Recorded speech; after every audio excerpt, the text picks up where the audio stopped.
তেলের দাম বাড়ানোর আসলে কারণ কি? দেখেন, আমাদের এই যে বিশ্ব বাজারে তেলের মূল্য এবং ইরান ইসরায়েল যুদ্ধ, এই যে বিশ্ব প্রেক্ষাপট,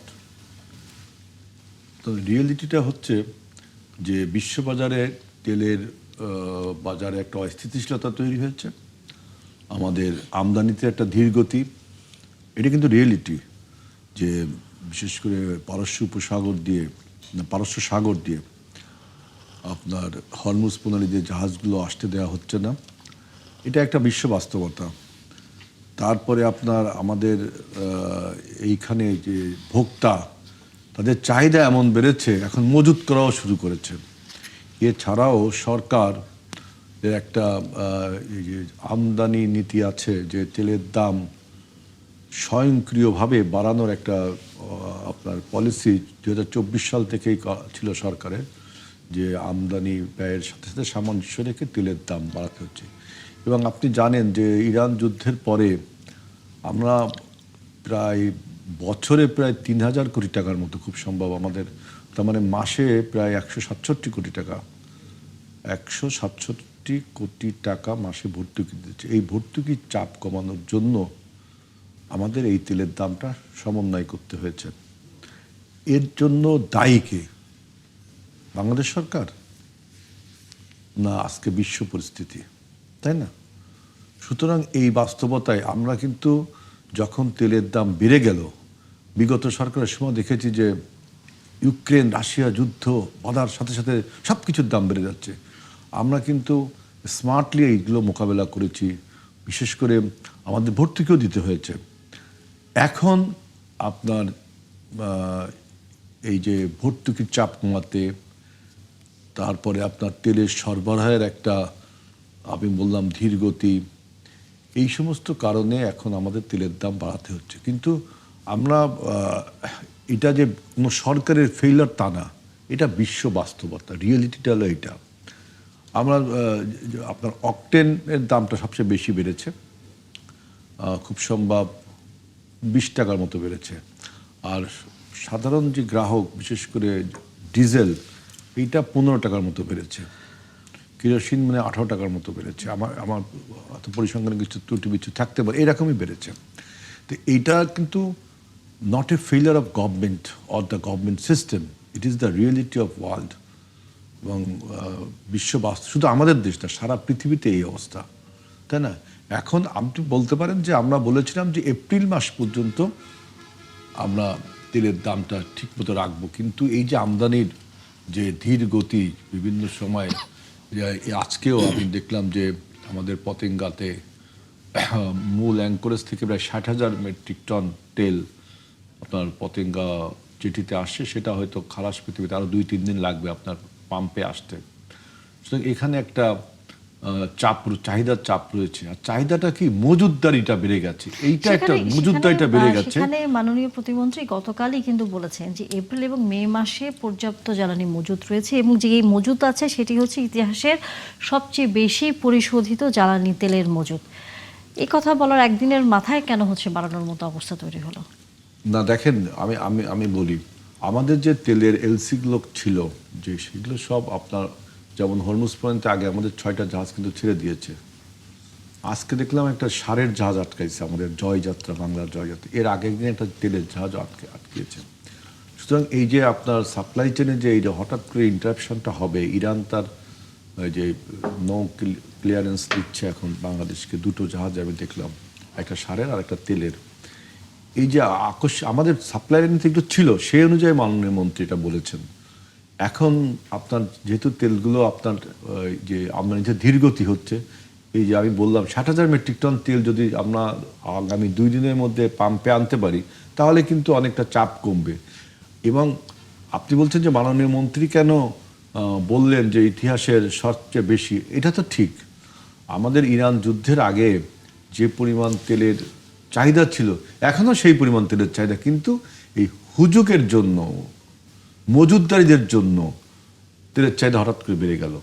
সেই চাহিদা অনুযায়ী কিন্তু সেই- তেল সেই হুজুগ- সেই চাহিদা অনুযায়ী তেল সেই আনা হচ্ছে। হুজুগের কথা বারবারই হচ্ছে, সাধারণ মানুষ থেকে শুরু করে সবাই বলছে যে বিপিসি প্রথমেই যে রেশনিং যে পদ্ধতি বা কতদিনের মজুদ আছে এই ধরনের একটি তথ্য যখন প্রচার করেছে, তারপরেই সাধারণ মানুষের ভিতরে কিন্তু এই একটা আতঙ্কটা ছড়িয়ে পড়েছে। এই ভিউজটা তো থাকতেই পারে যে রেশনিং এর জন্য, কিন্তু আপনি দেখেন 60,000 মেট্রিক টন তেল যদি আপনার এই দুটো জাহাজে আসে, তাহলে আমাদের আপনার প্রত্যেক মাসে আমাদের কত তেল দরকার হয়?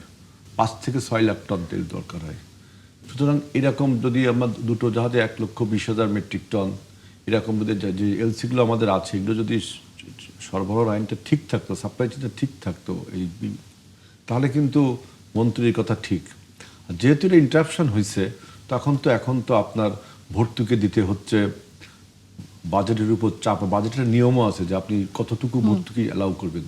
সুতরাং এইখানে গভর্নমেন্টের মন্ত্রীর কোনো বক্তব্য হয়তো আপনি ক্রিটিক করতে পারেন, কিন্তু এই বাস্তবতাটা কিন্তু আপনাকে মানতে হবে যে সিস্টেমে আমরা শুধু বাংলাদেশ না, সমস্ত দেশ অবশ্যই পড়ে গেছে। অবশ্যই আমরা আলোচনা করতে থাকবো। প্রফেসর আবু বকর মোল্লা, আপনার কাছে একটু আসতে চাই। আপনিও নিশ্চয়ই এর মধ্যে শুনেছেন যে বাংলাদেশের মধ্যে তেলের দাম বাড়ানোর যে সিদ্ধান্ত নেওয়া হয়েছে সরকারের পক্ষ থেকে, এবং কিছুক্ষণের মধ্যে সেটি কার্যকর হতে যাচ্ছে। আপনি কিভাবে দেখছেন বিষয়টি? আমরা আপনার কথা শুনতে পাচ্ছি না। শোনা যাচ্ছে জি, এখন? জি। জি। আইজুল বাড়ি হেলাল ভাই যেভাবে বললেন যে আন্তর্জাতিক বাজারে এটি সংকট সৃষ্টি হয়েছে, এটি আন্তর্জাতিক ইস্যু। হ্যাঁ, এটা তো কিছুটা বাস্তবতা তো রয়েছেই। এটি একটি আন্তর্জাতিক সমস্যা, এবং মানে আন্তর্জাতিক বাজারেও তেলের মূল্য বৃদ্ধি হয়েছে। আমি যে দেশে থাকি, ব্রিটেন, সেখানেও তেলের কিছুটা মূল্য বৃদ্ধি হয়েছে।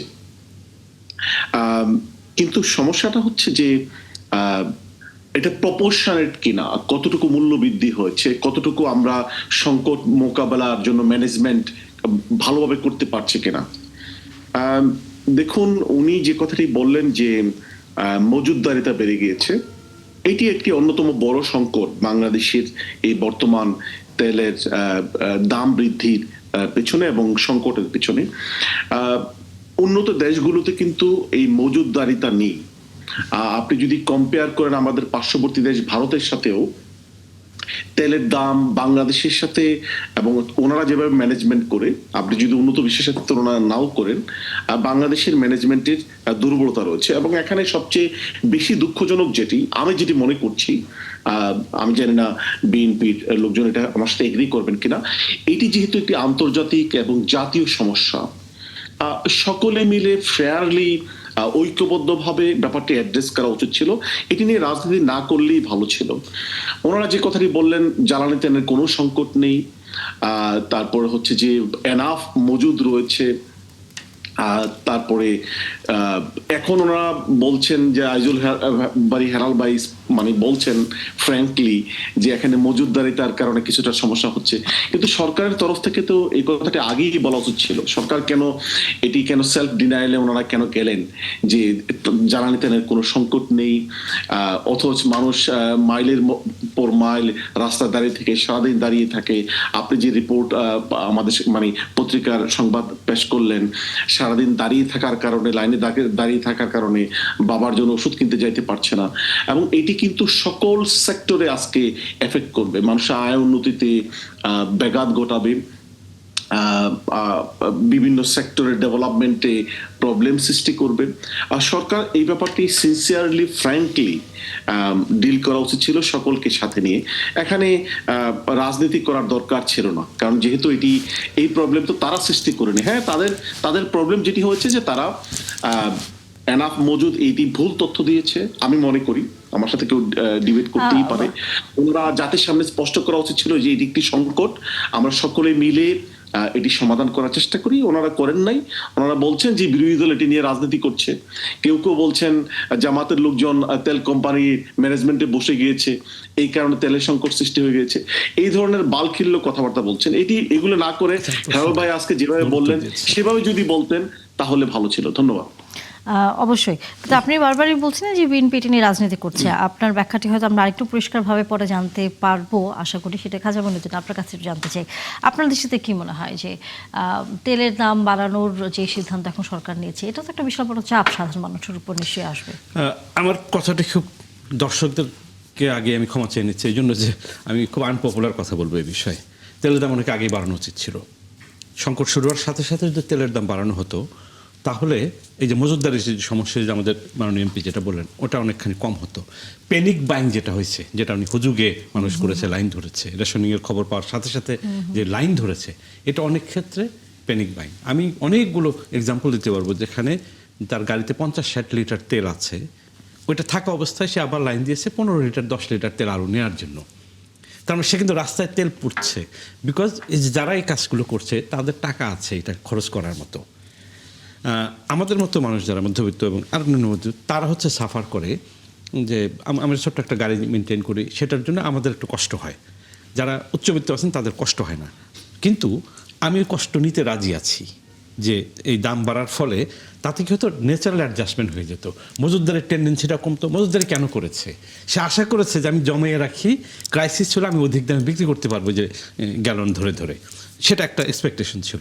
আর ওই কেউ কেউ ভয়ে করেছে, যেটাকে প্যানিক বাইং বলছি আমি। সুতরাং আগে দাম বাড়ালে ওই একটা জিনিস অ্যাড্রেস করা যেত। আর 2 নম্বর যেটা লাভ হতো, সরকার, বিএনপি সরকার ক্ষমতায় বা আগে যে সরকার ছিল, সরকার তো আর প্রধানমন্ত্রী বা অন্য কারো পকেট থেকে টাকাটা দেয় না, ট্যাক্স পেয়ার্স মানি থেকে এটাকে বলি ডেফিসিট ফাইন্যান্সিং করা হয়। এটা সাবসিডি বলাও কোনো কোনো অর্থে ভুল হবে। মানে সরকার লসে বিক্রি করে তেল, সেই লসটা কাভার করার জন্য মানুষের ট্যাক্স পেয়ারদের টাকা সেটা ওইখানে মানে ওইখানে ম্যানেজ করে, মানে ফাইন্যান্সিং করে বা অর্থায়ন করে। এটা আসলে যত না সাবসিডি বলতে যা বোঝায় সেই ফর্মে যায়, তার চেয়ে আসলে ওই ঘাটতির অর্থায়নে যায়। মানে আপনি অনেক টাকা লস করে সেই টাকাটা বাজার থেকে দিলেন, মানুষ কিন্তু ডিরেক্ট উপকার পেল না। অকটেন, পেট্রোল এইসবের ক্ষেত্রে একটু মধ্যবিত্ত, উচ্চ মধ্যবিত্ত উপকৃত হয়। প্রবলেমটা হয় ডিজেল নিয়ে। ডিজেল হচ্ছে, দেখেন বড় বড় গাড়ি যেগুলো সাধারণ মানুষ চড়ে, ডিজেলে ইরিগেশন হয়, যেখানে সাধারণ মানুষ, গরিব মানুষ, তারা ওই সময় অ্যাফেক্টেড হবে। কিন্তু এখন যেটা সরকার করে ফেলছে, এটা তো আমি বুঝতে পারছি যে বাজেটের চাপ কমানোর জন্য এবং এই যে মজুতদারি এটা অ্যাড্রেস করার জন্য করেছে।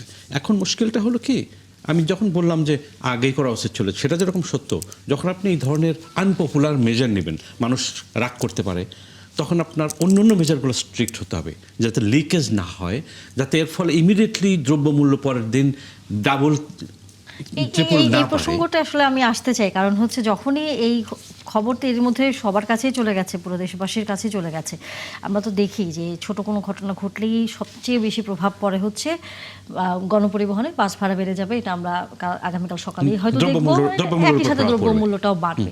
নিশ্চয়ই এই ব্যবস্থাপনাটা কি হবে সেটা নিয়ে আমরা আলোচনা করবো। আপনারা সবাই আছেন আমাদের সাথে, আমাদের সহকর্মী এরই মধ্যে যুক্ত হয়েছেন, আমরা তার কাছ থেকে পেট্রোল পাম্পের সর্বশেষ খবরাখবর জেনে আসতে চাই।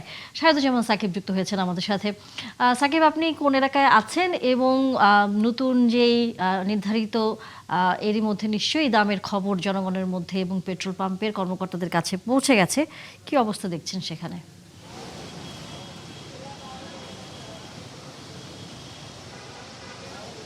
তানিয়া, আমি বিজয় সরণির ট্রাস্ট ফিলিং স্টেশনের সামনে রয়েছি। ঠিক তাই, আসলে 12টা যেহেতু বেজে গেছে এবং কিছুক্ষণ পরে হয়তো এখান থেকে নতুন দামে, বাড়তি দামে জ্বালানি তেল বিক্রি শুরু হবে। একটু আগেই সর্বশেষ একজন বাইক চালক তিনি বলছিলেন যে তিনি সর্বশেষ ব্যক্তি যাকে এই পেট্রোল পাম্প থেকে তেল দেয়া হয়েছে পূর্বের দামে, এবং তারপরে বাকি যারা আছেন তারা সিরিয়ালে রয়েছেন, তাদেরকে নতুন দামে জ্বালানি তেল সংগ্রহ করতে হবে। সেই বাইকারের সঙ্গে আমরা কথা বলছিলাম, তিনি বেশ উচ্ছ্বসিতও ছিলেন। তিনি জানাচ্ছিলেন যে তিনি বেশ কিছু টাকা কমে তেল নিতে পেরেছেন, এই জন্য তিনি নিজেকে সৌভাগ্যবান দাবি করছিলেন। এবং এখন যেহেতু 12টা বেজে গেছে, কাজেই সিরিয়ালে যারা রয়েছেন এখানে বাইক চালক, তারা কিন্তু নতুন দামে তাদেরকে জ্বালানি সংগ্রহ করতে হবে। আমরা একটু তাদের সঙ্গেও কথা বলতে চাই। নিশ্চয়ই জ্বালানি তেলের দাম বাড়ার খবর আপনি পেয়েছেন ইতিমধ্যেই, এবং ঠিক সেই মুহূর্তেই আপনি অনেকক্ষণ আগে ধরেই নিশ্চয়ই সিরিয়ালে ছিলেন এবং এখন তেল সংগ্রহ করবেন। দাম বাড়ার বিষয়টিকে আপনি কিভাবে দেখছেন? দাম বাড়াটার জন্য মনে করি যে ঠিক আছে, কিন্তু আমরা যাতে এই ভোগান্তিটা না হয়, লাইনের পর লাইন না থাকে, সেটাই হলো সবচেয়ে বড় কথা, আর কিছু না। দাম বাড়ুক, তাতে সমস্যা নাই। আমার 20 টাকা বাড়ছে না, আরও 10 টাকা বাড়ুক, তাতেও কোনো সমস্যা নেই। এটি হলো আমাদের কথা। একজন বাইক চালক তিনি কিন্তু বলছিলেন যে দাম বাড়ার কারণে আসলে তিনি খুব একটা চিন্তিত নন, তবে যে ভোগান্তি এই জ্বালানি তেল সংগ্রহ করতে পোহাতে হচ্ছে বিগত কয়েকদিন ধরে আমরা যে চিত্র দেখছি রাজধানী এবং রাজধানীর বাইরে সব জায়গায় সেই ভোগান্তি থেকে আসলে তারা মুক্তি চান। দাম বাড়া নিয়ে খুব একটা চিন্তিত তিনি নন। আমরা আরও কয়েকজনের সঙ্গে কথা বলতে চাই। নিশ্চয়ই দাম বাড়ার খবর আপনিও পেয়েছেন এবং এখন বাড়তি দামেই আপনাকে জ্বালানি তেল সংগ্রহ করতে হবে। একটু শুনতে চাই এই বিষয়টিকে কিভাবে দেখছেন আপনি? আসলে অ্যাকচুয়ালি আমরা তেল চাই, দাম তো পরের সাবজেক্ট। আমাদের হ্যারাসমেন্ট 2টা থেকে আমরা লাইনে দাঁড়ানো, এখন বাজে কত 12টা প্লাস, কত 10 ঘন্টা দাঁড়ায় থাকার পরও তেল নেওয়ার সমস্যা। তারপরে এখন তো আবার 20 টাকা বাড়ানো, আর এই 20 টাকা বাড়ার কারণে তারা 2 ঘন্টা আগে থেকে স্লো দিচ্ছে। একটা বাইকে তেল দিতে 5 মিনিট 10 মিনিট সময় লাগাই দিচ্ছে, নাহলে তো আরও 1-150 মানুষ পাইতো, তেলটা পাইতো, কিন্তু এখন কিন্তু পাচ্ছে না। এই যে এখন দাঁড়ায় আছে, এখন কবে আসবে কখন। আবার আমার মোবাইলে চার্জ শেষ, ফুয়েল কার্ড যে দেখাবো যে আমি 10 লিটার নিব, তাও নিতে পারবো না মনে হয়, ওই 800 টাকা নিয়ে যেতে হবে এই 10 ঘন্টা দাঁড়ায়। ভোগান্তির কথাই কিন্তু বলছিলেন আরেকজন বাইক চালক। তিনি বলছিলেন যে দাম বাড়ার খবর এই পেট্রোল পাম্পে পৌঁছানোর পর তারা অনেকটা ধীর গতিতে তারা আসলে তেল দেওয়া শুরু করেছিল। আমরা আরও শুনতে চাই আসলে যারা তেল সংগ্রহ করছেন, ভোগান্তিতে পড়েছেন, সারাদিন অপেক্ষা করছিলেন তেলের জন্য, তাদের কাছে একটু জানতে চাই। নিশ্চয়ই আপনিও দাম বাড়ার খবর ইতিমধ্যেই পেয়েছেন। আগামীকালকে থেকে ভোগান্তি কিছুটা কি কম হওয়ার সম্ভাবনা আছে কিনা? একটু তো কমবে, কারণ যাদের পাম্পে এখনো তেল আছে ওরা তো পাম্পগুলি খুলে দিলে তো তেল তো এমনি সবই পাবে, এছাড়া আর কিছুই না। সাধারণ মানুষের এখন একটু কষ্ট, তেলের দামটা বেড়ে গেলে দ্রব্যমূল্যের দাম বেড়ে যাবে, এই আর কি। তিনি বলছিলেন যে কিছুটা ভোগান্তি কমার আশা তিনি করছেন। আমরা আরও একজনের কাছে জানতে চাই, মজুদদারদের উৎপাদ কিছুটা বেড়েছিল, আপনি যদি একটু বলেন যে এইটা কিছুটা কমার এখন সম্ভাবনা তৈরি হলো কিনা, যেহেতু দাম বেড়েছে, মজুদদারদের তো এখন আসলে তেল মজুদ করে খুব একটা লাভ নেই। এখন তাদের মনের চাহিদা তো আমরা বলতে পারবো না, তারা যাদের ইচ্ছুক অনেক টাকা ইনকাম করবে তারা আরও হয়তো করতে চাইতে পারে, তা আমরা বলতে পারবো না। তা নিয়ে আমরা শুনছিলাম যারা আসলে সারা দিনভর এখানে অপেক্ষা করে, তারা তেল সংগ্রহ করার জন্য অপেক্ষা করছিলেন, তারা জানাচ্ছিলেন মিশ্র প্রতিক্রিয়া আমরা লক্ষ্য করছি। অনেকে আশা করছেন যে এখন ভোগান্তি হয়তো কিছুটা কমবে, তবে আপনিও যেমনটা বলছিলেন যে মিশ্র প্রতিক্রিয়া কম বেশি। কেউ বলছেন যে এই দীর্ঘ সময় অপেক্ষা এখন আর করতে হবে না, কেউ বলছেন এর প্রভাব পড়বে দ্রব্যমূল্যে, কেউ বলছেন যে মজুদদাররা হয়তো সামনের দিনগুলোতে যখন বুঝতে পারছে যে সামনে আবারও হয়তো বাড়ার মতো অবস্থা তৈরি হলে তারা আবারও হয়তো মজুদ করে রেখে বাড়াবে। ধন্যবাদ সাইদুজ্জামান সাকিব, আপনি যুক্ত হয়েছেন, নিশ্চয়ই আবারও কথা হবে আপনার সাথে। খাজা মঈনুদ্দিন, আপনি বলছিলেন আপনার সাথে আসলে এই একই রকমই আসলে প্রতিক্রিয়া আমরা নিজেরাও আলোচনা করছিলাম যে এই যে তেলের দাম বাড়ার ফলে এখন হচ্ছে দ্রব্যমূল্য এবং একই সাথে হচ্ছে সাধারণ মানুষ আরেকটা যে বিষয়টা বারবার বলছে যে ভোগান্তি থেকে তারা এখন হচ্ছে মুক্তি চায়। দীর্ঘ যে এই 10 ঘন্টা 12 ঘন্টা লাইনে দাঁড়াতে হচ্ছে, যেহেতু এক অর্থে অন্তত পক্ষে এটা আসলে বলাই যায় যে সাধারণ মানুষ এটি মেনে নিচ্ছে, কারণ তাদের প্রয়োজনীয় হোক যেভাবে যে কারণেই হোক না কেন, কিন্তু ভোগান্তি থেকে মুক্তি চায়। ভোগান্তি কি কমবে আপনার কাছে মনে হয় এবার? ভোগান্তি কমবে কিনা আমি নিশ্চিত না, কিন্তু আমি একটা এই যে কমেন্টগুলো যারা করলেন, এটা দেখেন একটা অসাধারণ জিনিস খেয়াল করলাম, সোসাইটির অসাধারণ একটা কালচারাল চেঞ্জ হয়েছে। দেখেন মানুষ ব্লেম করার টনে কথা বলেনি। প্রথম ভদ্রলোক বললেন দাম বাড়ুক 20 টাকা অসুবিধা নেই, কিন্তু ভোগান্তিটা যেন না হয়, খুবই পরিমিত কথা। এটা হয়তো 10 বছর 20 বছর আগে আমরা এরকম অন্য রিয়াকশন মানুষের দেখতাম। তার মানে মানুষ কিন্তু খুব যৌক্তিক বিষয়টাই চায়, দাম বাড়া সে মাইন্ড করছে না। আরেকজন বললেন যে মজুদদারি হবে কিনা সেটা উনি জানেন না এবং উনি মেনে করছেন যাদের অনেক টাকা আছে তারা হয়তো স্টিল এটা করতে পারে। এবং মানুষ এই যে ভোগান্তি থেকে মুক্তি চায়, সবাই চায়, কিন্তু এর একটা অর্থ আছে। এই যে 10 ঘন্টা রইলো, 10 ঘন্টা তার ইনকাম নষ্ট হয়, তার অন্য কাজ করতে পারে। মানুষের সময় এখন আগের চেয়ে অনেক বেশি ভ্যালুয়েবল হয়ে গেছে। ইচ্ছা করলে মানুষ 5 ঘন্টা 6 ঘন্টা বাইরে কাটিয়ে আসতে পারে না, তার ওই সময়টার দাম আছে। এই পরিবর্তনগুলো লক্ষণীয়। আর আপনি যে প্রশ্নটা করেছেন দ্রব্যমূল্যের, এটা ন্যাচারালি দ্রব্যমূল্যের দাম বাড়বে কয়েকটি কারণে। একটা হচ্ছে পরিবহন খরচ যেহেতু বাড়বে, শিপিং, ইন্টারন্যাশনাল শিপিং কস্ট বেড়েছে, ডোমেস্টিক্যালি গাড়ির ভাড়া বাড়বে। কিন্তু একটা এক্সপেকটেশন যেটাকে প্রত্যাশা থেকে বৃদ্ধি, সেটা অনেক বেশি হয়। ধরেন 15% বা 15% মতো বেড়েছে তেলের দাম, কিংবা সর্বোচ্চ 16, 17, 18% বেড়েছে, 20%ও বাড়ে নেই। দ্রব্যমূল্য যখন বাড়বে বা গাড়ির ভাড়া যখন বাড়বে তখন কিন্তু এই রেশিওতে বাড়বে না, হয়তো এর চেয়ে বেশি বাড়িয়ে দেবে চট করে। সেটা একটু দুঃখজনক। এইখানে একটা যৌক্তিক পর্যায়ে রাখার ব্যাপারে সরকারের মনিটরিং খুব ইম্পর্টেন্ট থাকবে, অবশ্যই। যে যাতে কেউ পরিস্থিতির সুযোগ নিতে না পারে। মার্কেটিং চেইনটা ঠিক রাখা, বগুড়া থেকে সবজি যে ঢাকায় আসবে সেখানে রাস্তায় যেন কোনো ঝামেলা তৈরি না হয়, যাতে কেউ এক্সকিউজ তৈরি করতে না পারে। এবং এই খবরাখবরগুলো রাষ্ট্রের উদ্যোগে, সরকারের উদ্যোগে এবং গণমাধ্যমের উদ্যোগে তো অবশ্যই এই খবরগুলো দ্রুত মানুষকে জানিয়ে দেওয়া। আপনি খেয়াল করেছেন যে যখন বগুড়ায় ফুলকপির দাম কমে যায়, সে আগে হলেও অনেক বেশি ঠকতো, কিন্তু কারণ বাজারে যদি চাহিদা কিছুটা থাকে সে কিন্তু আগের মতো ঠকে না। অথবা নরসিংদীতে কোনো জিনিসের দাম কমে গেছে, ঢাকায় খুব দ্রুত কমে যায়, বিকজ খবরটা এসে যায়।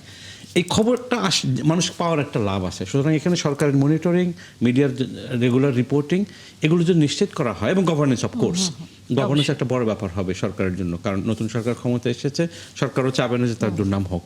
অবশ্যই। এই অবস্থায় আমরা আলোচনাটা জ্বালানির আলোচনাটা এখানে শেষ করতেছি। আপনি যেহেতু শেষ প্রসঙ্গটা তুলেছেন যে সরকারও চাবে না তার কোনো ধরনের আসলে বদনাম হোক বা কোনো ধরনের ঝামেলা সামনের দিনে তৈরি হোক, সেই বাস্তবতা আমরা জানি যে আজকে একটি প্রেস কনফারেন্স হয়েছে সরকারের 2 মাসের যে আসলে বলা যায় সময়সীমা, তারপর একটি বক্তব্য, সফলতা ব্যর্থতা, নানা রকম আলোচনা আসলে হচ্ছে।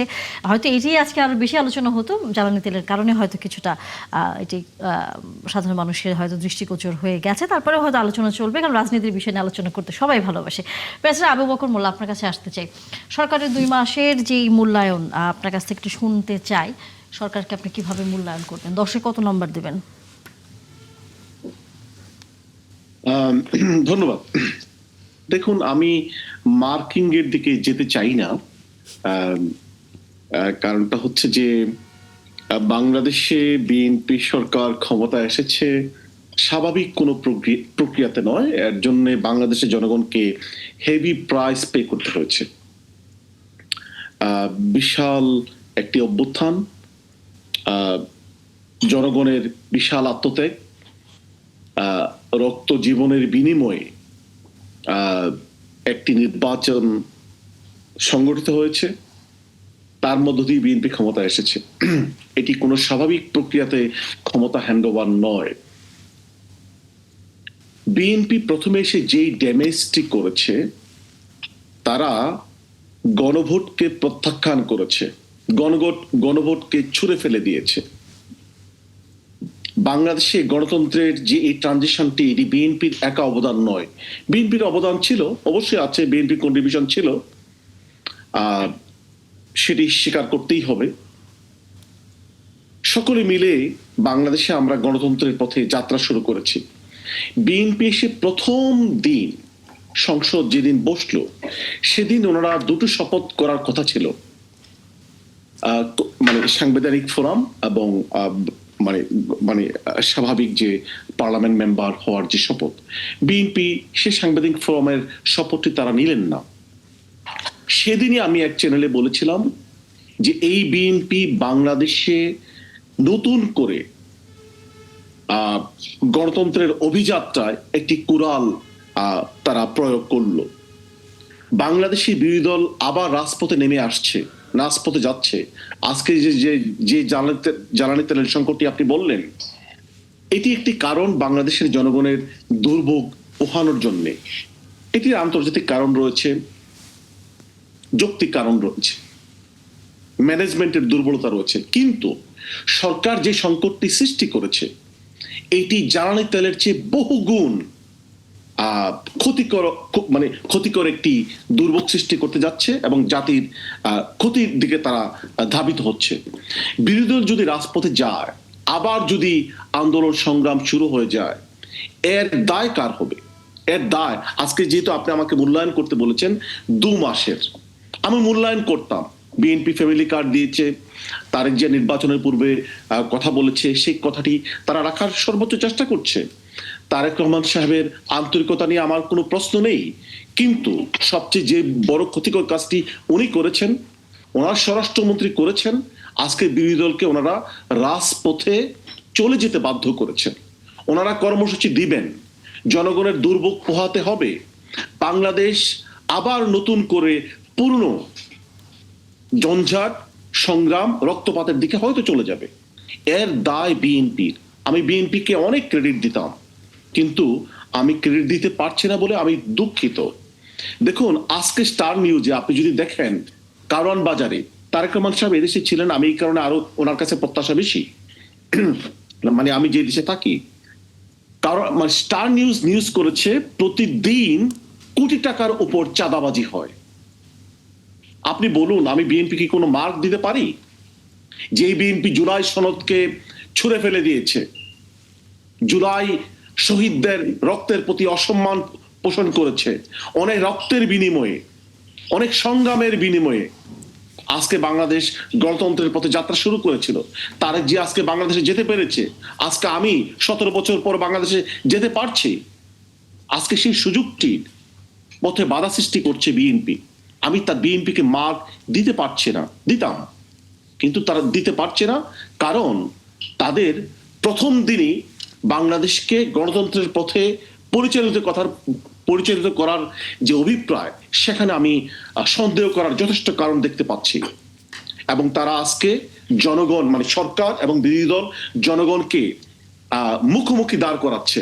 আমি যেহেতু গণতন্ত্রের পথে কোনো নতুন করে ভালো কোনো পজিটিভ সাইন আমি দেখতে পাচ্ছি না, ফ্যামিলি কার্ডের প্রত্যাশা পূরণ হওয়ার পরও আমি বিএনপিকে মার্ক দেব না। বিএনপি ভুল পথে পরিচালিত হচ্ছে। ধন্যবাদ। আমি যে লন্ডন থেকে বক্কার ভাই মনে হয় আবু বক্কর ভাই, উনি যে বক্তব্যটা দিলেন, আমি প্রথমে তার উদ্দেশ্যে বলতে চাই, জুলাই সনদ কে মানল না বলেন? জাতি শুনছে ওনার কথা, আমার কথা, আমাদের কথাও। একমাত্র দল বিএনপি জুলাই চার্টারকে প্রথম স্বাক্ষর করেছে। আমাদের বিরোধী বন্ধুরা বলেছিল জামাত যে আমরা করব না, বুঝতে পেরে পরে করেছে। তাহলে জুলাই সনদকে প্রথম অসম্মান করলো আমাদের বিরোধী দল। এনসিপি কিন্তু আপনার নির্বাচনের পরে যায় জুলাই সনদে স্বাক্ষর করেছে, এবং বিএনপি জুলাই সনদের কোনটা মানেনি, জুলাই সনদের কোনটা মানেনি, জুলাই সনদের যা যা আছে সব কিছু একে একে মানা হচ্ছে এবং মানা হবে। উনি একটা কথা বলেছেন যে গণভোটকে নাকি আমরা ছুঁড়ে ফেলেছি। গণভোটের রায়কে তো বিএনপি মেনেছে এবং বিএনপি গণভোটের পক্ষে ক্যাম্পেইন করেছে। এখন এই গণভোটে 70% লোক ভোট দিচ্ছে কেন? যে two implement the July charter. July charter implement করতেই হবে, তাই না? জুলাই আমি একটু মানে যেই গণভোটে ভোট দিয়েছেন এই 4টা বিষয় আমার পরে বলেন, তাহলে আপনি ডিস্ট্রাকশন করেন না আমার কথায়। এখন আমি বলছি গণভোটে মানুষ কেন গণভোট দিয়েছে, আমরা গণভোটের কেন আয়োজন করলাম? যে আমরা একে অপরকে বিশ্বাস করতাম না জুলাই সনদ বাস্তবায়ন করবো কি করবো না। জুলাই সনদ বাস্তবায়ন করতে we are bound, that's why আমরা আমাদের যে কমিটমেন্ট, এর সাথে জনগণের উইলটাকে এক করলাম, তাই না? এখন how to implement, it is not the referendum. How to implement it is written in the July charter. জুলাই চার্টারে লেখা আছে কিভাবে গণভোট মানে কিভাবে জুলাই সনদকে বাস্তবায়ন করতে হবে। সংক্ষেপে বলতে গেলে 1 থেকে 47 পর্যন্ত যে দফাগুলো আছে সেগুলো আপনার সংবিধান অ্যামেন্ডমেন্ট করতে হবে।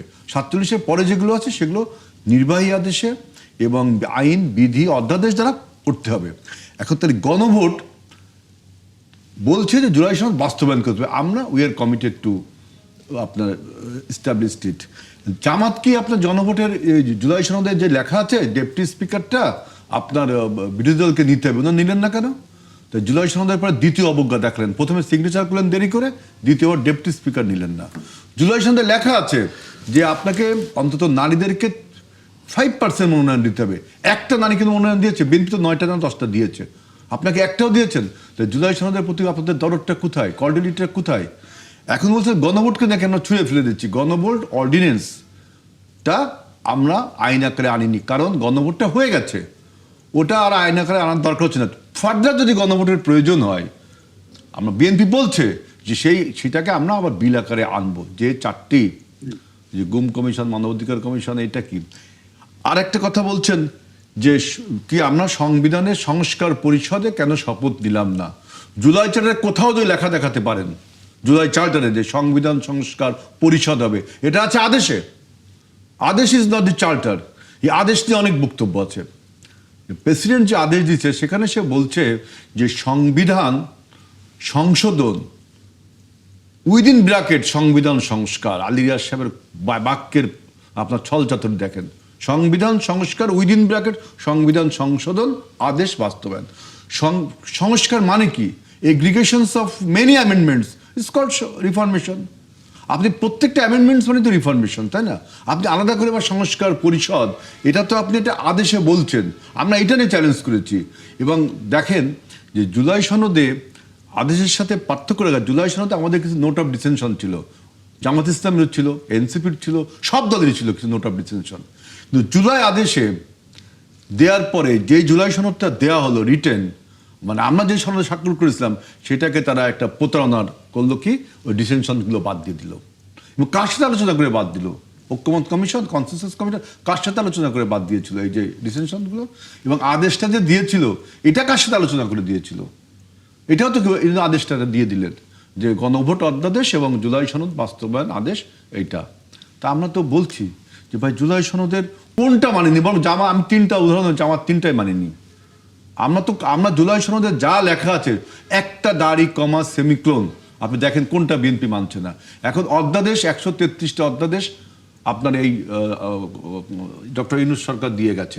তার মধ্যে আমরা দেখেন কত স্পষ্টভাবে বলছি যে 98টি আপনার আমরা বাস্তবায়ন সবাই মিলে করেছি। আমাদের একটা কমিটি করা হয়েছে, বিরোধী দল এবং সরকারি দল মিলে একটা কমিটি করা হয়েছে। বিরোধী দলের উচিত ছিল এনসিপিকে ওই কমিটিতে জায়গা দেওয়া, কিন্তু দেয়নি। দেখেন আমরা ভাগে পেয়েছি 7টি, ওরা পেয়েছে 4টি জামাত নিয়েছে। ওই যে বিশেষ কমিটি, সেই বিশেষ কমিটিতে চুলচেরা বিশ্লেষণের পরে দেখা গেছে যে 16টি আমরা আইন আকারে আনিনি, এটার কিছু আইনি লুফলস আছে। এই লুফলসগুলো যদি সুন্দর না করা হয় তাহলে সামনে বড় রকমের সমস্যা হতে পারে। গুম কমিশন, মানবাধিকার কমিশন, দুর্নীতি দমন কমিশন, আর একটা বিচার বিভাগের স্বাধীন বিচারালয়, সচিবালয় এবং বিচারপতি নিয়োগ। এইটার আমি একটা উদাহরণ দিতে পারি। দেখেন বিচারপতি নিয়োগে এই কনসেনসাস কমিটি বলছে যে প্রধান বিচারপতি থাকবেন না, প্রেসিডেন্ট থাকবেন না। এটা হতে পারে? আপনি বলেন, বিচারপতি নিয়োগে প্রধান বিচারপতিও থাকবে না, প্রেসিডেন্ট থাকবে না। অর্থাৎ আমাদের যে বিশেষ কমিটি তারা কিন্তু এটা ঐক্যবদ্ধ হয়েছে যে আসলে এটা ঠিক হয়নি। তারপরে সংবিধানের সচিবালয়, যে বিচারপতি সচিবালয়, ওইখানে আপনি পত্রিকার রিপোর্টগুলো পড়েন না যে কিভাবে ফ্যাসিবাদের ভূতটা এখনো বসে আছে। ওই নিয়মে কি আপনি সচিবালয় করতে পারেন? সেই সচিবালয়টাকে আপনাকে নতুন আইন করতে হবে না, তাই না? আবার যে আপনার গুম হওয়া ব্যক্তিকে ইনভেস্টিগেশনের ব্যাপারে আমি একটা অবজারভেশন নিতে পারি যে একজন লোক গুম হয়ে গেল, এটা নাকি ফৌজদারি মামলা হবে। আমরা বলছি আইসিটি মামলা হবে, এবং এই মামলা নাকি তদন্ত করবে মানবাধিকার কমিশন। মানবাধিকার মানে do they have that type of workforce যে একজন গুম হয়ে গেল তাকে ইনভেস্টিগেট করে মানবাধিকার কমিশন। উনি কীভাবে ইনভেস্টিগেট করুন? সেই ওয়ার্কফোর্স আছে বলেন আপনি? উনি 2-3 মাস গ্রহণের পরে বলবে যে এই লোকটাকে একটা ফৌজদারি মামলা দেওয়া যেতে পারে। আমরা এবং আমাদের যে বিশেষ কমিটি তারা বলছেন না, এটা অবশ্যই একটা ক্যাপিটাল পানিশমেন্ট বা একটা স্ট্রং পানিশমেন্টের জন্য এটা আইসিটি একটা মামলা হতে পারে, এবং সেটা আমাদের বর্তমান যে আইসিটি অ্যাক্ট আছে সে অনুযায়ী আমাদের ল এনফোর্সিং এজেন্সি ইনভেস্টিগেশন করতে পারে। এরকম আরও আলোচনা হবে। এই অধ্যাদেশগুলো কিন্তু আমরা বাদ দিইনি, এই অধ্যাদেশগুলো আবার আপনার বিল আকারে তুলবো। এটা স্যাটিসফাইড ইস্যু। সুতরাং আপনি যে বললেন যে বিএনপি প্রথম দিনেই বেইমানি করছে, কথাটা ঠিক না। প্রথম দিনে বেইমানি করছে জামাত ইসলামী। আপনি কেন ওই যে জুলাই সনদ স্বাক্ষর করতে চাননি কেন? জনগণের জুলাই সনদ যদি আমাদের ম্যাগনা কার্টা বা যদি পিপলস উইল হয় তাহলে আপনি সিগনেচার করতে চাইলেন না কেন? আপনি কেন ডেপুটি স্পিকার নেননি? আপনি কেন নারীদেরকে মনোনয়ন দেননি? আপনি কেন জুলাই আদেশে জুলাই সনদে লেখা আছে কিভাবে ইমপ্লিমেন্ট করতে হবে সেটা না মানে বলছেন যে গণভোটে নাকি লেখা আছে কিভাবে ইমপ্লিমেন্ট? আরে ভাই, গণভোটটা হয়েছে না আকারে যে আপনি ইমপ্লিমেন্ট করবেন কি করবেন না। আমরা করব। আমরা ক্যাম্পেইন করেছি গণভোটের জন্য, 70% ভোট পেয়েছি। ইভেন আমরা কিন্তু আমাদের যে নির্বাচনী ম্যানিফেস্টো এটাও বাস্তবায়ন করতে আমরা বাধ্য, কারণ আমরা 52% জনগণ থেকে ভোট পেয়েছি আমাদের নির্বাচনী ম্যানিফেস্টো দেখিয়ে। সুতরাং জুলাই সনদের সাথে যদি কেউ চরম বেইমানি করে থাকে সেটা জামাত ইসলাম করেছে। আমরা এটার উত্তর নিশ্চয়ই নিব। খাজা মঈনুদ্দিন, আপনার কাছ থেকে ছোট করে একটা মন্তব্য নিয়ে বিরতি নিব, তারপর আবারও এই আলোচনা চলতে থাকে। মন্তব্য আপনার কাছে কি মনে হচ্ছে, এই যে রাজনৈতিক পাল্টাপাল্টি বক্তব্য, অভিযোগ পাল্টা অভিযোগের জায়গায় বারবারই কোথায় না কোথাও মনে হচ্ছে যে কেউ কারো কথাটা আসলে ঠিকমতো মেনে নিচ্ছেন না? আমি তো মানে সাংবাদিক এবং অ্যানালিস্ট, আমার বক্তব্য ওনাদের রাজনৈতিক বিভেদের থেকে একটু ডিফারেন্ট হবে। সেটা হচ্ছে যে আমরা যে যাত্রাটা শুরু এক্সপেক্ট করেছিলাম রাজনৈতিক দলগুলোর কাছ থেকে, সেই যাত্রাটা আনফর্চুনেটলি হয়নি। কারণ হচ্ছে যে জুলাই অগস্টের যে রেভলিউশনে শেখ হাসিনার বিদায় হলো, ফ্যাসিস্ট গভর্নমেন্টের বিদায় হলো, তারপর ঐতিহাসিক সুযোগ এসেছিল বাংলাদেশের সামনে, এবং ভিন্ন মত, নানা বিতর্ক সত্ত্বেও ঐকমত্য কমিশন, রাজনৈতিক দলগুলো যে ঐকমত্যে পৌঁছেছিলেন সেটা একটা অসাধারণ ব্যাপার। লিমিটেশন ছিল, তারপরে আমি বলবো অসাধারণ ব্যাপার। একটা ভালো নির্বাচন হয়ে গেছে, সেটাও খুব অসাধারণ ব্যাপার, একটা ভালো যাত্রা শুরু। কিন্তু ডে ওয়ানে এই বিভেদটা তৈরি হওয়া ঠিক হয়নি। এটা দুটো সমস্যা আছে। আমরা সংসদে যেটা দেখতে চাই নাগরিক হিসেবে সেটা হচ্ছে কোয়ালিটি ডিবেট, আইডিয়ার খেলা। এটা হবে না যে মিস্টার আজিজুল বারী হেলালকে আমি একটা খোঁচা মেরে বললাম, ওনাকে আন্ডারমাইন করে বললাম, এটা পুরনো কালচার, ওইটা তো আমরা ফেরত যেতে চাই না। এই দুজনের মধ্যে আমি কোয়ালিটি ডিবেট দেখতে চাই, আইডিয়ায় কে ভালো করলো সেটা দেখতে চাই। কথার মধ্যে আস্তে করে খোঁচা মেরে বললাম উনি বেঈমান, উনি নাফরমান, এটা ন্যাশনালকে না সার্ভ করে না। এটা শুধু একটা রাজনৈতিক পরিবেশ মানে কলুষিত করে, এবং একই সাথে কারণ ওনাকে যদি আমি বলি ওনার কিন্তু মনে কষ্ট লাগবে, এবং এটার একটা কনসিকুয়েন্স আছে। রাজনীতি হোক যাই হোক এটার কনসিকুয়েন্স আছে। এবং আমরা দেখছি যে আওয়ামী লীগের সাথে অন্যদের সম্পর্ক খারাপ হওয়ার অন্যতম কারণ ছিল আওয়ামী লীগ মানুষকে সম্মান দিয়ে কথা বলতো না, সেটা একটু বড় সমস্যা। তো আমরা আশা করি যে, এবং দেখেন সরকারি দল বিরোধী দলের যেটা সমস্যা, সরকারি দল বিভেদটা তৈরি হওয়ার দুটো কনসিকুয়েন্স হয়। বিরোধী দল সাইড থেকে ওনারা হয়তো যেসব ইস্যু নিয়ে আন্দোলন বা সংগ্রাম বা পার্লামেন্টে ডিবেট করতেন, ওনাদের ডিবেটের ধরনটা পাল্টে গেল। সরকারি দলের কাছ থেকে বিভেদ তৈরি হওয়ার পর সরকারি দল কিন্তু ওনাদেরকে দেওয়ানিক ইস্যু ধরাই দিল। উনি সংসদের ভেতরে বাইরে ওই ইস্যুগুলো নিয়ে ওনারা মুভ করার কোনো সুযোগ পাবেন। এই জিনিসটার কোনো প্রয়োজন ছিল না, কারণ হলো এখন রিফর্মটা আগে নেওয়ার সময় ছিল, এবং বাংলাদেশে উন্নয়নের অসংখ্য ক্রাইসিস তৈরি হয়েছে গত 15 বছরে। এই যে একটু আগে যে বিষয়গুলো আলোচনা করলাম, ব্যাংকিং সেক্টর ধস নেমেছে, এখানে তরুণদের জন্য চাকরির ব্যবস্থা নেই, এখানে ইনভেস্টমেন্টের খুবই খারাপ অবস্থা। এইগুলো অ্যাড্রেস করা অনেক গুরুত্বপূর্ণ। যেসব ডিবেট আমরা করছি রাজনীতি নিয়ে, এইগুলো রিফর্ম হওয়ার জরুরি, কোনো সন্দেহ নাই। ওই ডিবেট, ঠুনকো ডিবেটের চেয়ে বড় ব্যাপার হচ্ছে জাতির কল্যাণ সাধন অধিক গুরুত্বপূর্ণ। তরুণদের চাকরি, তরুণদের উদ্যোক্তা হওয়ার সুযোগ, ভালো শিক্ষা, স্বাস্থ্য ব্যবস্থা অনেক বেশি গুরুত্বপূর্ণ। এই বিষয়গুলো নিয়ে বিবিসি এর মধ্যে একটি সংবাদও করেছে যে এই সরকারের সামনে আসলে চ্যালেঞ্জগুলো কি, এবং সেখানে এই যে কর্মসংস্থান যে নেই এবং বেকারত্ব সংখ্যাটা যে দিনকে দিন বাড়ছে, এটা কিভাবে সামাল দেবে এই সরকার, সেই বিষয় নিয়েও তারা এক ধরনের অ্যানালাইসিস করেছে। আমরা আলোচনা করতে থাকবো এই বিষয়গুলো নিয়ে নিশ্চয়ই। ব্যারিস্টার আবু বকর মোল্লা, আপনি নিশ্চয়ই এর মধ্যে আমাদের আরেকজন অতিথি আবু আজিজুল বারী হেলালের বক্তব্য শুনেছেন। আপনি কি আশ্বস্ত হতে পেরেছেন, বা আপনি কতটুকু তার বক্তব্যে যুক্তি খণ্ডন করবেন কিনা? ধন্যবাদ। দেখুন, আমি জানি না হেলাল ভাইয়ের কাছে মানে গণভোটের যে 4টা বিষয় উপর জনগণ ভোট দিয়েছে এটি ওনার সামনে আছে কিনা। যদি থাকতেন, অথবা ওনার যদি মনে থাকে, উনি কিন্তু এইভাবে বলতেন না। সেখানে কিন্তু যে 30টা বিষয়ে জুলাই সনদের একমত হয়েছে জনগণ, মানে সরকার, বিরোধী দল, সকল দলগুলো, সেখানে ঐকমত্য পোষণ করে যেগুলো একমত হয়েছে সেগুলো বাস্তবায়নের কথা রয়েছে। সেখানে কিন্তু 4টি বিষয়ের উপর জনগণ মানে গণভোট দিয়েছে, আর যেটি তাদের নোট অফ ডিসেন্ট রয়েছে তারা দলীয়ভাবে পালন করতে পারবে সেটি সেখানে আছে। এখন হেলাল ভাই যদি সেটি ভুলে থাকেন, সেখানে কেয়ারটেকার সরকার সিস্টেম রয়েছে, এই ব্যাপারগুলোর প্রতি 4টা বিষয় হা না এবং 30টা বিষয় যেগুলো ঐক্যমত হয়েছে, irrespective of your political opinion, আপনি সেগুলো পালন করতে বাধ্য। জনগণ সেই 4টা বিষয়ে ভোট দিয়েছে, তা আপনি অ্যাজ ইট ইজ আপনি সেটি করলেন না কেন? আপনি কেন নিজের রাজনীতি আজকে নিয়ে আসছেন, নিজের মতো করে ব্যাখ্যা দিচ্ছেন, আর নিজের মতো করে কথার ফুলঝুরি ছড়াচ্ছেন কেন? আপনি কেন বলছেন আমরা জুলাই সনদের প্রতি আন্তরিক? এই কথা তো আমরা শুনে আসছি, আপনাদের স্বরাষ্ট্রমন্ত্রী পার্লামেন্টে বলছে, সকলে পার্লামেন্টে বলছে। তো আপনারা গণভোটের রায়ের আলোকে যেগুলোতে একমত হয়েছেন সেগুলো বাস্তবায়ন করছেন না কেন? আপনাদের তো নিজের মতো করে, আপনি যে ডেপুটি স্পিকারের কথাটা বললেন সেটা কি জুলাই সনদের আকারে করছেন?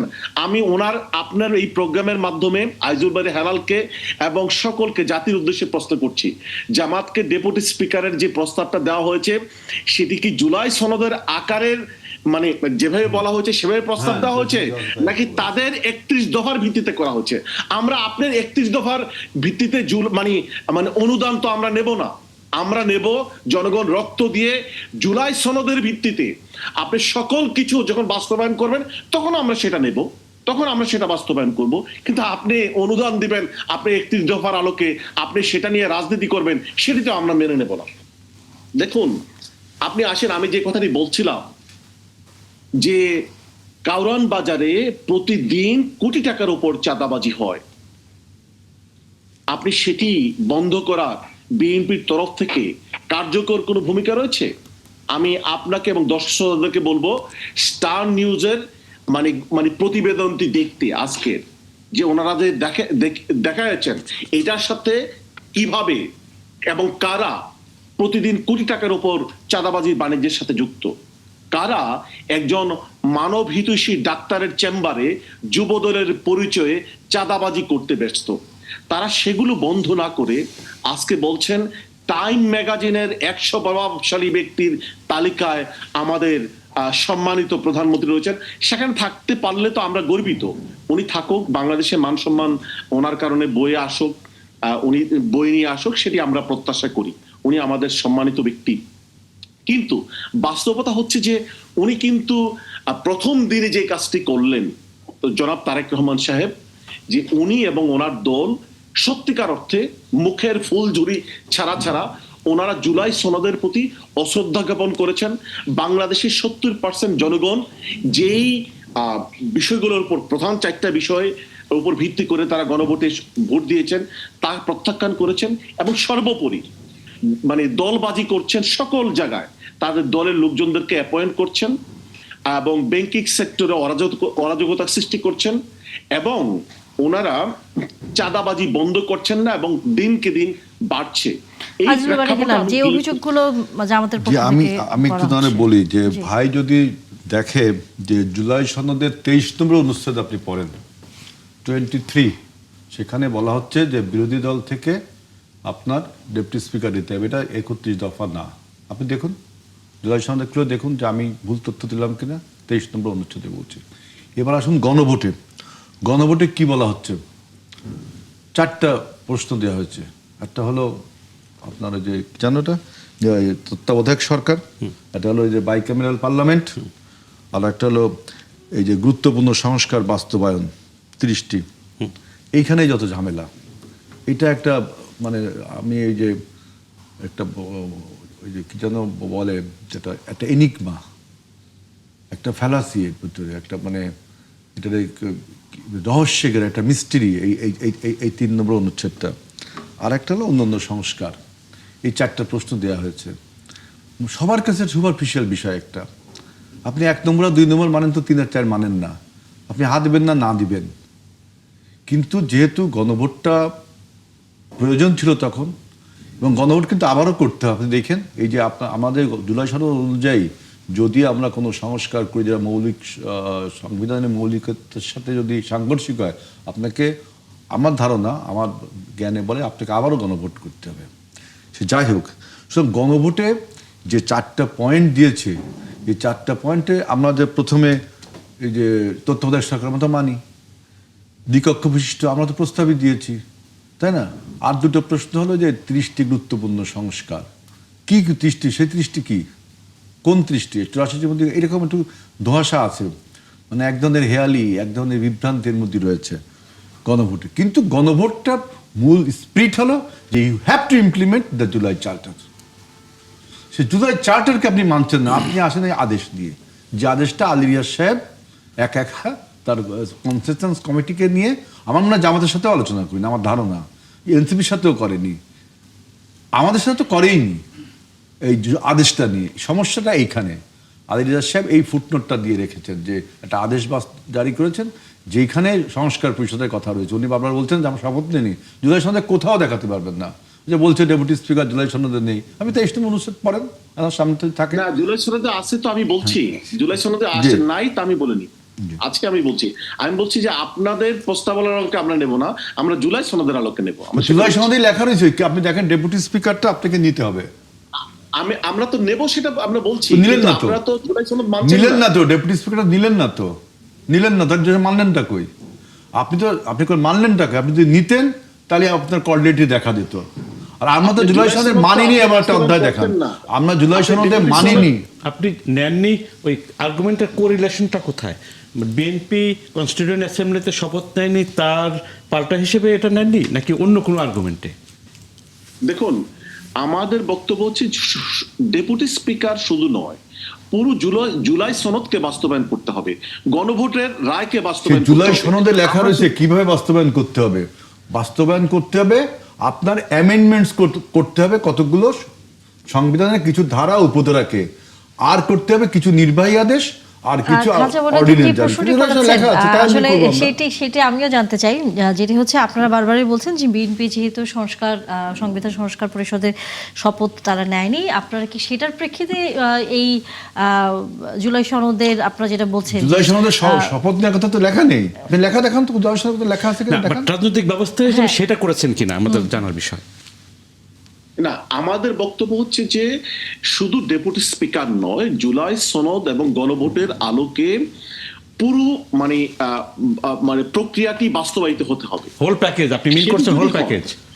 হ্যাঁ, আমরা as a whole full package বাস্তবায়িত হলে সেই ডেপুটি স্পিকার অথবা অন্য যা কিছু হয়, সরকার বিরোধী দল যা আপনার গণভোটেও কিন্তু ডেপুটি স্পিকার ওনাদের নিতে হবে, তাও লেখা আছে গণভোটের একটা অধ্যায়ে লেখা আছে বিরোধী দল থেকে ডেপুটি স্পিকার নির্বাচন করতে হবে।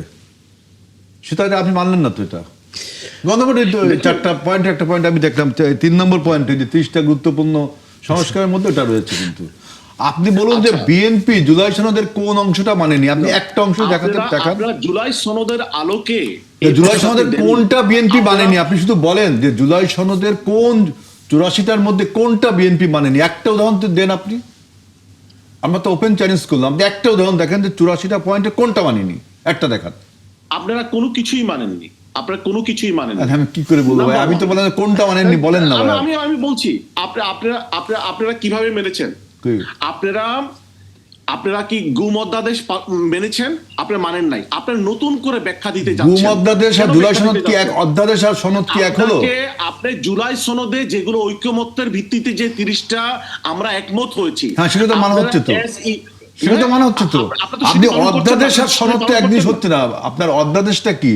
অধ্যাদেশটা প্রেসিডেন্ট অর্ডিন্যান্স জারি করছে, এটা সেটা সনদের সম্পর্কটা কই আসলো? ভোট দিয়েছে যে 30টার ব্যাপারে আমরা ঐকমত্য হয়েছি, সেটি বাস্তবায়ন করতে হবে। সেটি আপনারা বাস্তবায়ন করতে যাচ্ছেন নাকি নতুন করে আপনারা অপব্যাখ্যা দিচ্ছেন? না, জুলাই সনদে অধ্যাদেশ বাস্তবায়ন করবেন না, আপনারা নতুন করে নিজেদের ব্যাখ্যা দিচ্ছেন কেন? না, অধ্যাদেশ আর জুলাই সনদ কি এক জিনিস হলো? অধ্যাদেশ তো প্রেসিডেন্ট 133টা দিয়েছে। আমরা যে দেখুন, বিএনপি জামাত সকল দল যে হাজার হাজার ঘন্টা ব্যয় করলো নির্বাচনের পূর্বে, সেই এই ঘন্টা সময়ের ব্যয়ের দাম কোথায়? জুলাই সনদ বাস্তবায়ন হচ্ছে দিচ্ছেন ভাই, জুলাই সনদের এখন এসে ব্যাখ্যা দিচ্ছেন কেন? না, কোনো ব্যাখ্যা দিচ্ছি না। জুলাই সনদের 84টা পয়েন্ট আমরা হুবহু মানছি, বরঞ্চ আমরা বলছি যে আপনারা মানছেন না। অধ্যাদেশের কথা যেটা বলছেন যে অর্ডিন্যান্স, গুম অধ্যাদেশ, আপনার হিউম্যান রাইটস কমিশন, এই অধ্যাদেশের সাথে জুলাই সনদের সম্পর্কটা কি আসলো? অর্ডিন্যান্স তো প্রেসিডেন্ট জারি করেছে, আর জুলাই সনদ তো কনসেনসাস কমিটি, মানে আমাদের গণ অভ্যুত্থানের যে চেতনা, সেটা হলো জুলাই সনদ, মূল যে চেতনা। এইটাকে আপনি যখন আপনি কমপ্লেসেন্সি যাচ্ছেন না, তখনই আপনি নিচ্ছেন একবার অর্ডিন্যান্স, একবার আনছেন আদেশ। আমি সেটা বলছি, দেখেন জুলাই সনদের আমরা মানিনি এমন একটা জিনিস আপনি দেখাতে পারবেন। আমরা এই জুলাই সনদের ব্যাপারে সবচেয়ে বেশি আন্তরিক বিধায় কিন্তু আমরা সবার আগে সিগনেচার করেছিলাম সবার সামনে। আপনারা কিন্তু করতে চেয়েছিলেন না, আপনারা পরে করেছেন। এই জন্য আপনাকে ধন্যবাদ দিই যে জুলাই সনদ আলটিমেটলি আপনার করেছেন। আমরা আসলে এই আলোচনা শেষ করতে চাই এই মুহূর্তে, কারণ রাজনৈতিক আলোচনা আসলে সামনের দিনগুলোতে চলতে থাকবে। তবে দিন শেষে আমরা আসলে সাধারণ মানুষ হিসেবে চাই রাজনৈতিক আলোচনা আসলে সংসদেই মীমাংসিত হোক, সেটা যেন রাজপথে না আসে, কারণ সেটার একটি বিশাল বড় প্রভাব আসলে জনজীবনে পড়ে। অনেক ধন্যবাদ ব্যারিস্টার আবু বকর মোল্লা, যুক্ত হয়েছেন। আগামীতে আবারও কথা হবে। দর্শক, বিরতির সময় হয়ে গেল। বিরতির পর আমরা একটু আন্তর্জাতিক প্রসঙ্গ নিয়ে কথা বলতে চাই। অবশ্যই সেটি হরমুজ প্রণালীর ইরান যুদ্ধের, সেটি নিয়ে নিশ্চয় আলোচনা হবে। খাজা মাইনুদ্দিন, আপনার কাছেই আসতে চাই। সেটি হচ্ছে যে এক দফা আমরা আলোচনা দেখেছি ইসলামাবাদে মার্কিন এবং একই সাথে ইরানের প্রতিনিধিরা, এবং সেই আলোচনা আসলে এক অর্থে ব্যর্থই হয়েছে। দ্বিতীয়বারের মতো তারা আলোচনা শুরু করতে যাচ্ছে, এবং সেটা আগামীকাল সোমবার।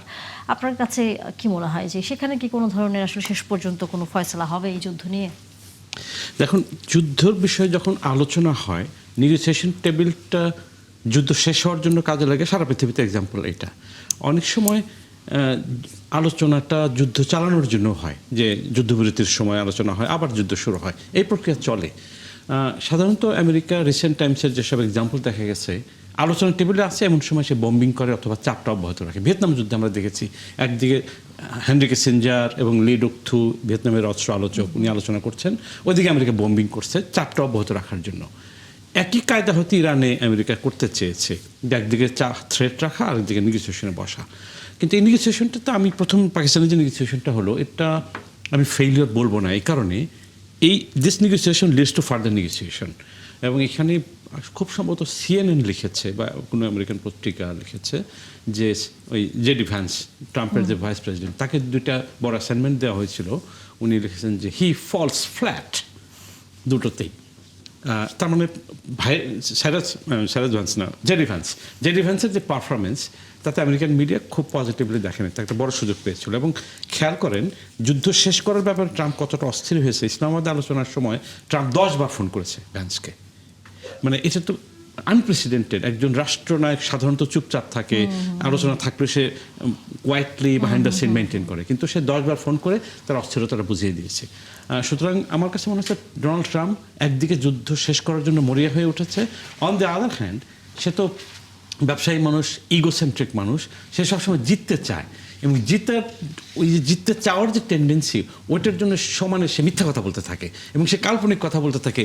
আজকে ইরান জিতে গেছি, তার যে ইউরেনিয়াম সেটা আমেরিকানরা নিয়ন্ত্রণ করবে, কখনো বলছে হরমুজ প্রণালী আমরা এবং ইরান মিলে নিয়োগ করবো, কখনো বলছে ইরানের নেতৃত্বে আমি নিয়োগ করবো। মানে উনি তো মানে HR manager of the world organisation. Donald Trump হচ্ছে HR ম্যানেজার, যে ঠিক করবে যে ইরানের প্রেসিডেন্টকে হায়ার করা হবে, উনি HR ম্যানেজার হিসেবে, সেরকম একটা অ্যাটিটিউড। তো এটা হচ্ছে একটা রেকলেস ক্যারেক্টার হলে যা করা যায়।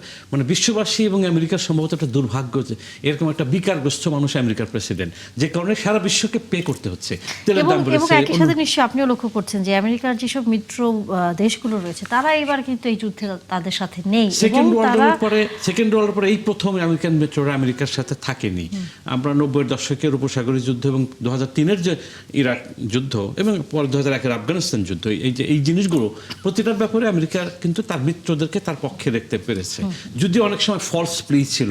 ইরাক যুদ্ধের সময় যে আর্গুমেন্ট দেওয়া হয়েছিল যে ওপেন 5 ডিস্ট্রাকশন, সাদ্দাম হোসেন, আল কায়দা কানেকশন, অল আর ফলস, কিন্তু তারপর ওই প্রথমে ফলস প্লি দিয়ে তাদেরকে আনতে পেরেছিল। কিন্তু এবার আনতে পারেনি, এবং তার মিত্ররা বুঝে গেছে যে গ্লোবাল অর্ডার সম্ভবত চেঞ্জ হতে যাচ্ছে। কারণ ইরান একটা গত অন্তত 40 বছরে একটা আনপ্রেসিডেন্টেড এক্সাম্পল সেট করেছে। ভিয়েতনাম যুদ্ধের পরে প্রথম কোন রাষ্ট্র আমেরিকার মতো বৃহৎ শক্তিকে ঠেকিয়ে দিয়েছে, স্যাক্রিফাইস করে।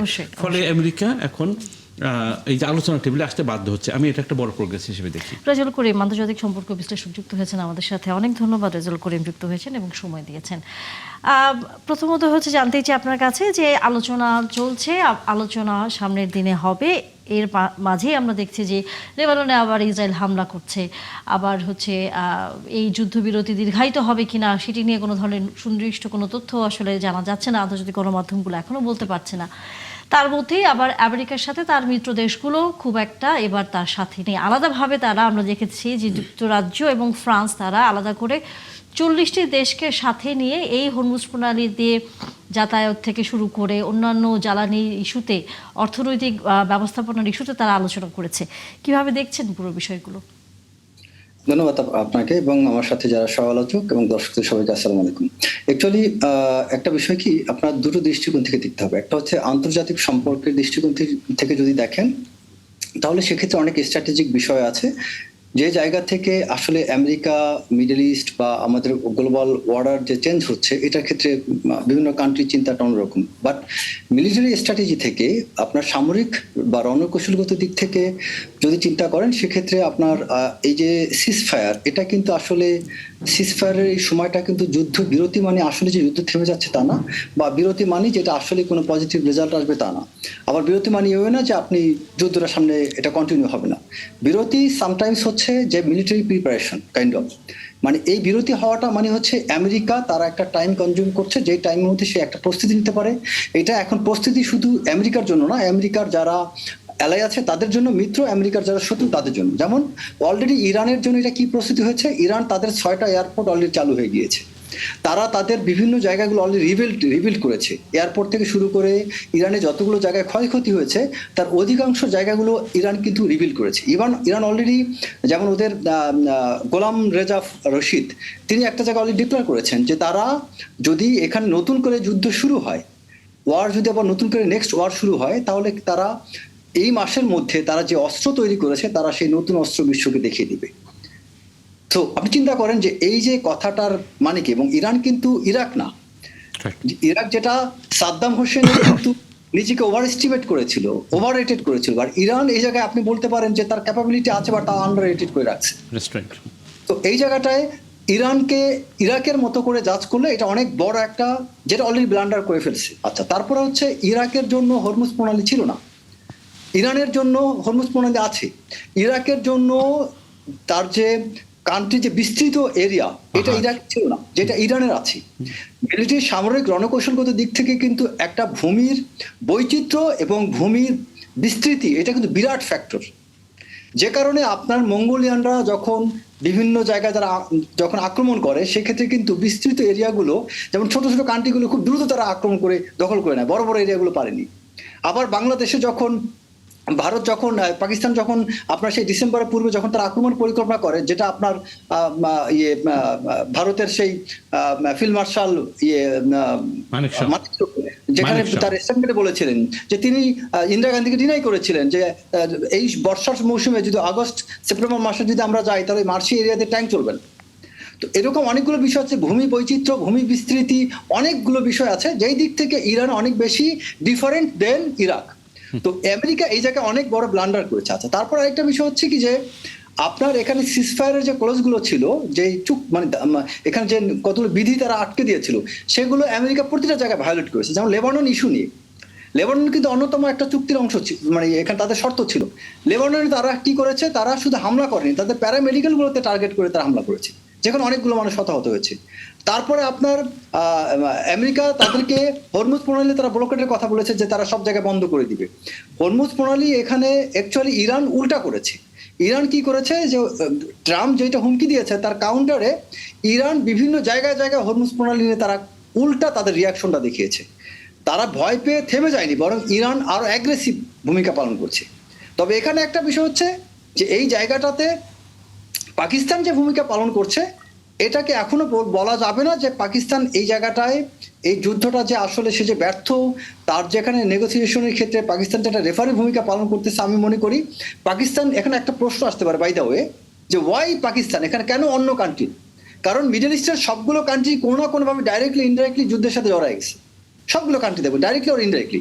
পাকিস্তান হচ্ছে একমাত্র কান্ট্রি যে হচ্ছে ইরানের ঘনিষ্ঠ মিত্র হচ্ছে চায়না, সেই চায়নার ঘনিষ্ঠ সাথে আবার হচ্ছে একটা ইন্টারন্যাশনাল রিলেশন আইআরএ থিওরিতে কিন্তু একটা কথা আছে যে বন্ধুর বন্ধু আপনার হচ্ছে বন্ধু, আর শত্রুর বন্ধু হচ্ছে আপনার শত্রু।